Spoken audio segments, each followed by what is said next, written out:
తాకట్లో ఉన్న మీ బంగారాన్ని విడిపించి ఆ రోజు ఆన్లైన్ రేటుకి కొంటాం. Sharma gold company. నమస్కారం, వెల్కమ్ టు సుమన్ టీవీ. నేను గీతాంజలి. నవంబర్ 12 కాలభైరవ అష్టమి. కార్తీక మాసంలో ప్రతిరోజు విశేషమేనండి. ప్రత్యేకంగా ఈ 12వ తారీఖు వచ్చినటువంటి అష్టమి ఇంకా విశేషం అని అంటారు. కాలభైరవుడి అనుగ్రహం కోసం ఇంట్లో మనం చేయవలసినటువంటి పూజా విధానం, అలాగే ఒకవేళ అందరికీ అందుబాటులో ఉండవు, చాలా అరుదుగా ఉంటాయి కాలభైరవుని సన్నిధులు. అలా ఎవరికైనా అందుబాటులో ఉంటే అక్కడ చేయవలసినటువంటి విధానం ఏంటి, మొత్తంగా కాలభైరవుడి అనుగ్రహం కోసం మనం ఎటువంటి పూజా విధానాన్ని మనం పాటించాలి తెలుసుకుందాం. వివరించేందుకు ప్రస్తుతం మనతో పాటు ఉన్నారు ప్రముఖ జ్యోతిషులు బ్రహ్మశ్రీ నందిభట్ల శ్రీహరి శర్మ గురువు గారు. వారు గత 15 సంవత్సరాలుగా 30,000కు పైగా జాతక పరిశీలన చేసినటువంటి అనుభవం కలిగినటువంటి నిష్ణాతులు. వారితో మాట్లాడి వివరాలు తెలుసుకుందాం. గురుగారు నమస్కారం అండి. వాగర్థావివ సంపృక్తౌ వాగర్థ ప్రతిపత్తయే జగతః పితరౌ వందే పార్వతీ పరమేశ్వరౌ ఆదిత్యాయ చ సోమాయ మంగళాయ బుధాయ చ గురుశుక్రశనిభ్యశ్చ రాహవే కేతవే నమః.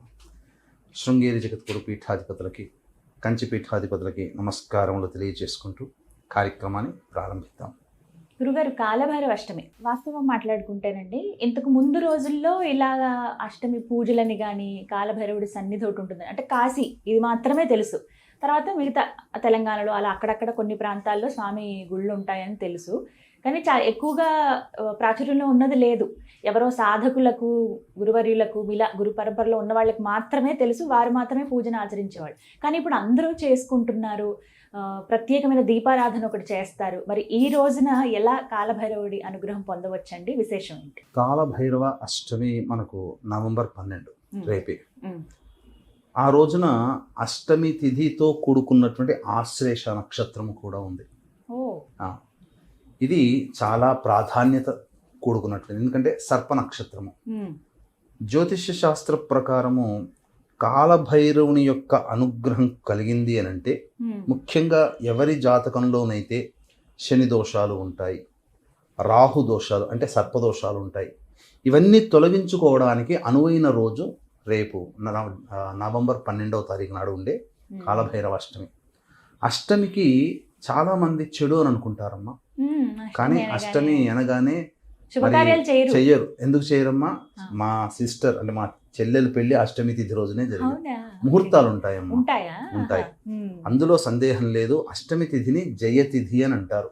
ఏరి కోరి విష్ణు అంశ సంభూతుడైనటువంటి శ్రీకృష్ణ వారు అష్టమి తిథి రోజునే జన్మించారు. దానికి ఒక కారణం కూడా ఉంది కదా.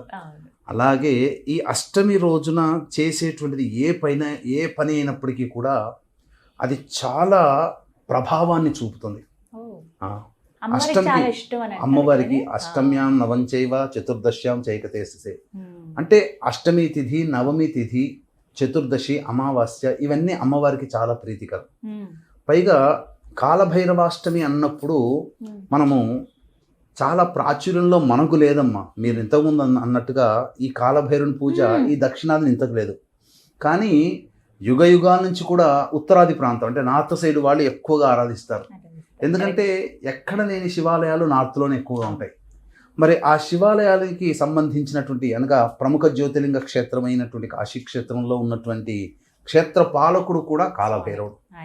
సో ఈ కాలభైరవుడి యొక్క ఆరాధన అనాదిగా వస్తున్నటువంటి ఆచారం. కేవలం కాపాలికులు మాత్రమే, అఘోరాలు మాత్రమే, లేదా నాథ సంప్రదాయంలో ఉన్నటువంటి వాళ్ళు, అఖాడా సాంప్రదాయంలో ఉన్నటువంటి వాళ్ళు, ఇలా కొంతమంది నాగసాధు వాళ్ళు ఆరాధన చేస్తారు. ఎందుకనంటే వాళ్ళు ఆరాధన చేసినప్పుడు ఆ ఆరాధనలో, ఆ జప తపాలలో వాళ్ళు సిద్ధి పొందాలి అంటే మొట్టమొదటిగా భైరవుడి యొక్క అనుగ్రహాన్ని పొందాలి. పొందితే అంటే మనకు శాబర తంత్రములు అని ఉన్నాయి, మత్స్యేంద్రనాథుడు ఇచ్చినటువంటిది ఏక్ నిరంజన అని అంటారు కదమ్మా. ఆ తంత్రంలో ఏకనాథ తంత్రములో కానీ లేదా ఈ అఘోరా సాంప్రదాయంలో కానీ వీళ్ళందరూ కూడా ఉపాసన మంత్రాలని ఉపాసన చేస్తారు. అవి సాధారణ స్థాయి కంటే అతి త్వరగా సిద్ధించాలంటే మొట్టమొదటి కాలభైరవుడి యొక్క అనుగ్రహం కలగాలి. ఈ కాలభైరవుడి యొక్క అనుగ్రహం కలిగితే ఏంటంటే సాధకులకి వచ్చే అవాంతరాలని నివారిస్తాడు ఈ కాలభైరవుడు, అడ్డంకులన్నీ తీసేస్తాడు.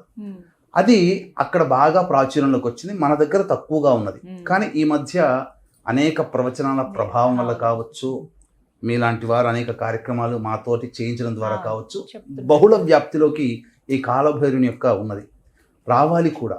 ఎందుకంటే కలౌ చండీ వినాయకో కాలభైరవ, కలియుగంలో అత్యంత శీఘ్రప్రదమైనటువంటి ఫలితాలను ఇచ్చే దేవతలు ఎవరయ్యానంటే వినాయకుడు, చండీ పరదేవత, కాలభైరవుడు. ఈ ముగ్గురు అనుగ్రహించినంత త్వరగా ఏ దేవత కూడా అనుగ్రహించదు అని మనకు యుగ ప్రమాణాన్ని అనుసరించి మనం తెలుసుకునే విధానం.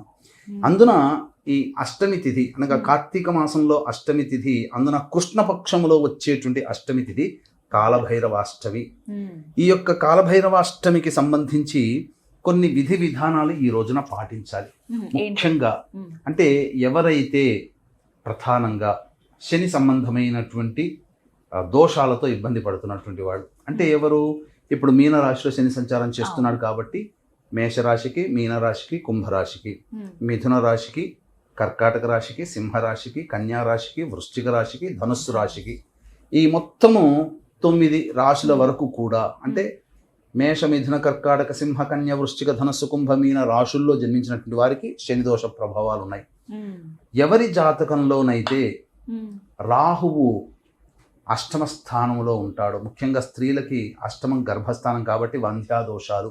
పంచమ స్థానంలో ఎవరి జాతకంలో రాహుకేతులు ఉన్నా, అలాగే కుజగ్రహ ప్రభావాలున్నా, ఎందుకనంటే సర్ప నక్షత్రము కదమ్మా, సర్ప సంబంధమైనటువంటి దోషముల వల్ల సంతానం కలగదు, ఆలస్యం అవుతూ ఉంటుంది, అనేక విజయాలు అనేటువంటివి ఆలస్యంగా వస్తూ ఉంటుంటాయి.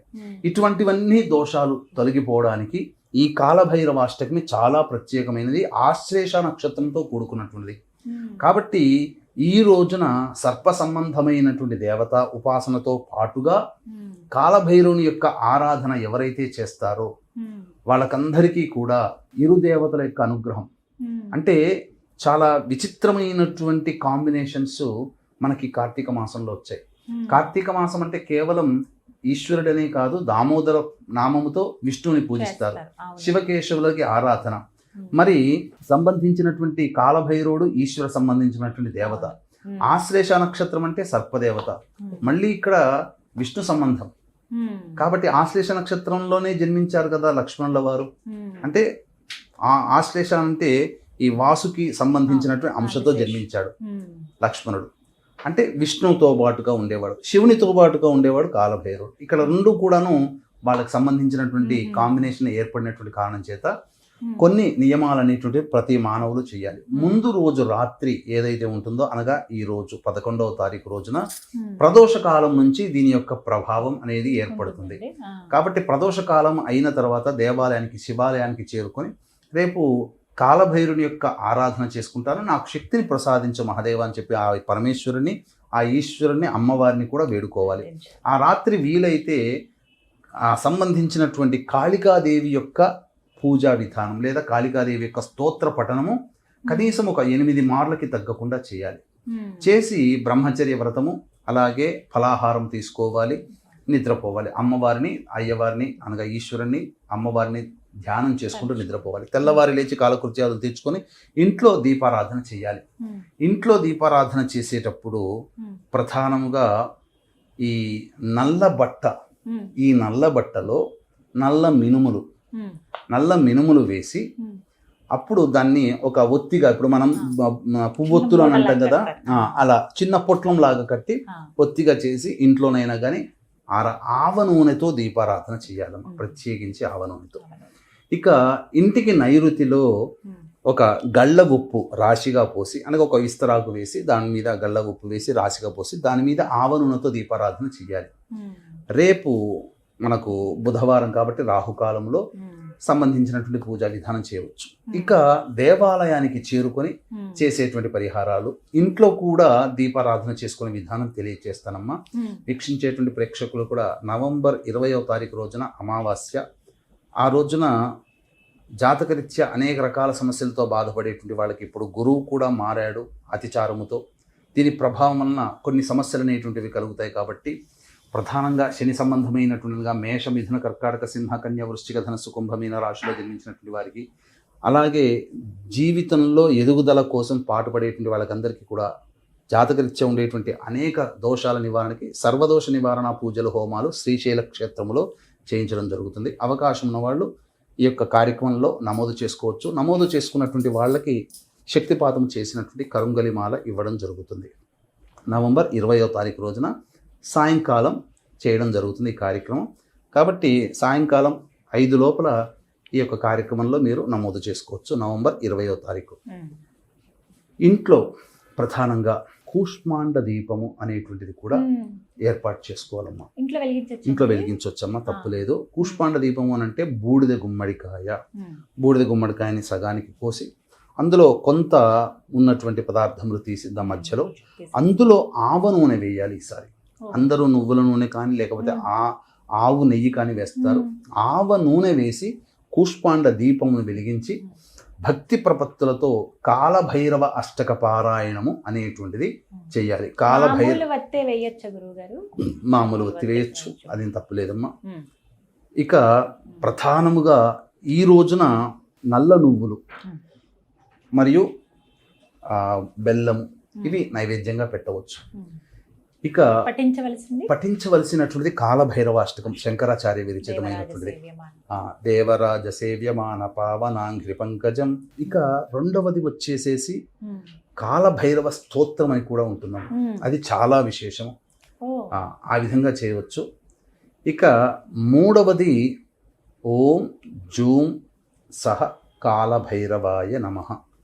ఈ నామాన్ని వీలైనంత వరకు ఆ రోజంతా పఠించవచ్చునమ్మా. దీనివల్ల ఏమవుతుందనంటే మానవుడికి శరీరంలో అమృతత్వం వస్తుంది. అనేక రోగాల బారిన పడకుండా మన శరీరము అమృతత్వంతో సిద్ధించబడుతుంది. ఇక ప్రదోష కాలం వరకు కూడా వేచి ఉండే అవకాశం ఉంటే, ప్రదోష కాలం సమయము 5:20, 5:40 అవుతుంది కదమ్మా. అప్పుడు దేవాలయానికి చేరుకొని నవగ్రహాల చుట్టూ శివాయ నమః అంటూ 27 ప్రదక్షిణలు చేసిన తర్వాత ఈశ్వరుడికి కానీ బయట ఉన్నటువంటి కాలభైరవుడికి కానీ ఆవ నూనెతో అభిషేకం చేయాలమ్మా. శనికి చేసిన తప్పు లేదు, అందులో ఏమీ సందేహం లేదు. రాహుకేతులకి కూడా చేయొచ్చునమ్మా. రాహుకేతులకి, సర్పదేవతకి కూడా ఈ యొక్క సంబంధించినటువంటి ఆవ నూనె, నువ్వుల నూనెతో చేయవచ్చు. అక్కడ కూడా వీలైతే నల్లటి బట్టలో కొంత నల్ల నువ్వులు, మినుములు వేసి చిన్న ఒత్తిగా తయారు చేసి ఆ దేవాలయంలో దీపారాధన చేసి అక్కడ కాలభైరవాష్టకం, కాలభైరవ స్తోత్రము, కాళికా స్తోత్రం, ముఖ్యంగా కాళికాదేవి యొక్క ఆరాధన ఈ రోజు చేస్తే భైరవీ దేవత అని అంటారు. ఆ రోజున చేసినటువంటి జపతపముల వలన మానవుడి యొక్క సకల పాపములు తొలగిపోతాయమ్మా. అసలు నిజంగా చెప్పాలి అని అంటే ఈ కార్తీక మాసంలో అనుభవంతో చెప్తున్నానమ్మా. మానవుడు కొన్ని పుణ్య కార్యక్రమాలు చేయడం ద్వారా వాడిలో ఉండేటువంటి నెగిటివ్ ఎనర్జీ పోతుంది. ఇది స్వానుభవంతో చెప్తున్నానమ్మా, ఎందుకంటే ఇది అతిశయోక్తి కాదు. స్వానుభవంతో చాలా మందికి దిష్టి తగులుతుంది కదమ్మా. దిష్టి తగిలినప్పుడు భోజనం సరిగ్గా చేయలేకపోవడం, శరీరంలో ఉన్నటువంటి భోజనము పచనము కాదు, అంటే డైజెషన్ అరగకపోవడము, ఎప్పుడు కూడా నిస్త్రాణంగా ఉండడము, అలాగే కాళ్ళు, మోకాళ్ళు, అరికాళ్ళు బాగా మంట ఉంటుండడం, ఆ రకమైనటువంటి పరిస్థితి శరీరంలో వాళ్ళు చేసినటువంటి కర్మలతో పాటుగా ఎదుటి వాళ్ళు చేసినటువంటి కర్మల ప్రభావం కూడా పడడం వల్ల వచ్చేటువంటి ఇబ్బందుల నుంచి ఈ కార్తీక మాసంలో ఎవరైతే నియమ ప్రకారము ఈ కాలభైరవ దేవత యొక్క ఆరాధన చేస్తారో వాళ్ళకి ఆ దోషాలన్నీ తొలగిపోతాయి. అసలు మానవుడికి ఒక ఆరా అనేటువంటిది ఉంటుంది. ఈ ఆరా అనేటువంటిది అంటే సైంటిఫికల్గా చూసినప్పుడు ఆ ఆరాలో ఉండాల్సిన విధానంగా ఉంటే శరీరము నిండుతనంతో కూడుకుని ఉంటుంది. ఆ ఆరాలో వచ్చే డిఫెక్ట్సే తద్వారా మన బాడీలో కొన్ని అనారోగ్యాలకి కారకులవుతాయి. కాబట్టి ఈ ఆరా అనేటువంటిది మనం ఆ దీప ఆరాధన చేసి ఆ దీప సన్నిధానంలో, ఎందుకంటే దీప ఆరాధన చేసి వెళ్లకుండా దీపారాధన చేసిన దగ్గర కొంతకాలము ఉండాలి అని చెప్పి ఎందుకన్నారంటే ఆ ఆరాలో మనం సెటరేట్ అవుతాం. ఆ దీపపు ఆ కాంతికి మన బాడీలో వచ్చే ఆరా రిఫ్లెక్షన్ అక్కడ జరిగి అక్కడ ఉన్నటువంటి నెగిటివ్ అంతా కూడా సరిచేయబడుతుంది. తద్వారా మానవుడికి మంచి జరుగుతుందమ్మా. ఇందులో ఉండేటువంటి అంతరార్థమే ఇది. కాబట్టి చక్కగా ఈ విధంగా ఆరాధన చేయవచ్చు. ముఖ్యంగా ఈ యొక్క చర్మ సంబంధమైనటువంటి వ్యాధులు, ఈఎన్టీ ప్రాబ్లమ్స్, అలాగే సర్పదోషముతో కూడుకున్నటువంటి వాళ్ళు ఎవరైతే సంతానం కోసం ఆరాటపడేటువంటి వాళ్ళు ఈ యొక్క దేవత యొక్క ఆరాధన చేయడం వల్లనగా సర్ప విగ్రహానికి కానీ సుబ్రహ్మణ్య స్వామికి కానీ అభిషేకము, ఆవు పాలు, ఆవు నెయ్యి, తేనె, ఈ మూడిటితో అభిషేకం జరిపించి చలివిడి లేదా చిమ్మిరి నైవేద్యంగా పెట్టవచ్చు. ఇది చాలా విశేషమైనటువంటి ఆరాధనగా చెప్పవచ్చు. చక్కగా వివరించారండి. ధన్యవాదాలు గురుగారు. సర్వం శ్రీ ఉమామహేశ్వర పరబ్రహ్మార్పణమస్తు.